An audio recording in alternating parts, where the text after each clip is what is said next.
How you guys doing? This is going to be Naernin's full guide first impressions video, and it's going to be probably shorter than all of the rest because honestly, this is going to be the one hero of all of the heroes in the game that I'm just going to say at the moment, just stay away from, because honestly, this hero isn't the greatest hero in the game. Maybe I'm wrong further down the line, but at the moment, I'm happy to take the bullet and say it is not, right? We'll break down the skills, and then I'll try and explain what pairings you try to go with her. But even then, it just, to me, it's not good enough, right? So her first skill straight away is going to be Black Claw. 600 damage to maximum of 3 targets, and then it has a 15% healing reduction on those targets. So it's a big AoE damage cleave that you can see on the skill. It's not a bad skill at all, but the problem with Naernin is when we start to break down her skills, right? Compare her to Tara, she has obviously the best gathering speed again at 40% compared to other heroes. However, this is only gold. We're not too fussed about gold. Mana and like stone definitely is more time consuming and people go for that more. So definitely would prefer something else, but not too bad, right? We need that because it is got the gathering little page here. But this is where the problems start to line up on Naernin. 15% attack bonus and 10% hero skill damage dealt bonus. This is a problem, guys, because we're doubling up on damage-based stats on one skill, and infantry really do not want to do that.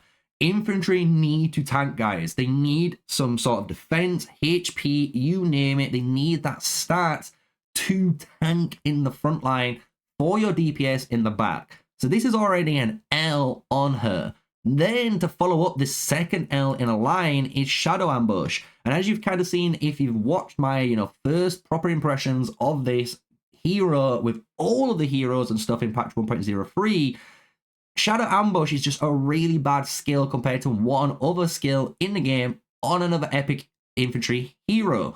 So this states whenever we launch normal attacks, we have a 10% chance to reduce their attack by 20% through the Gloom effect, right?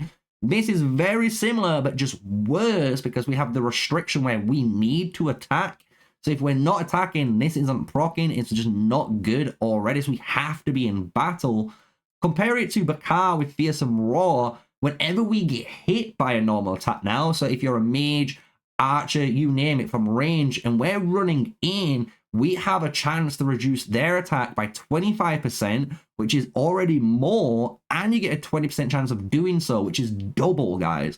So this is what I'm saying, like, Naernin to me is just not a good hero. And when you awaken her, it's kind of cool when you get this effect, but this is only for resource points, strongholds, and when you join or leave rallied armies.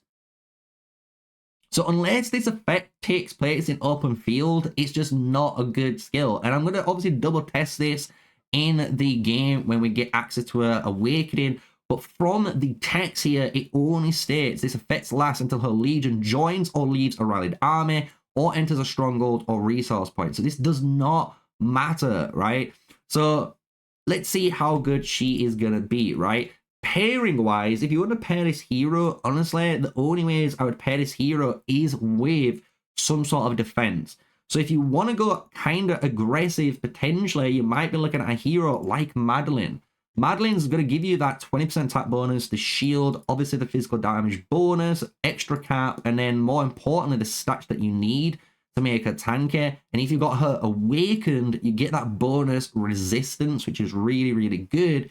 And maybe that's what you need to make this hero good, right? Because it's a better AoE, it's a better debuff effect if you think about it compared to Bakar, especially even comparing it to something like Nika. It's better as well because this is only single target compared to hers being area of effect, right? And we all know multiple debuffs on multiple enemies is so much more important than just going for the one, right?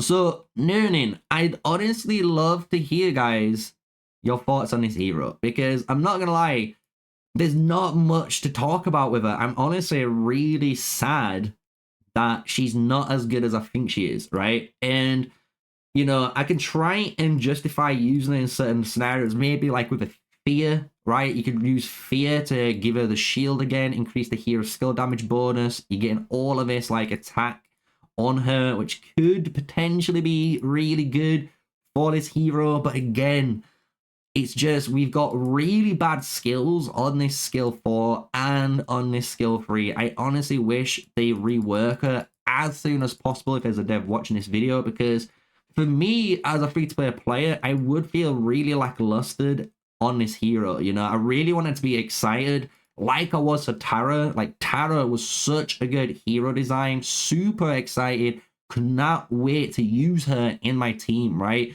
But Naernin is just, I'm not really feeling it. It's not that type of hero. She's got a cool model and all that, and you can try and justify, you know, all of those reasonings, but apart from that, her skills, guys, are just not good enough, right?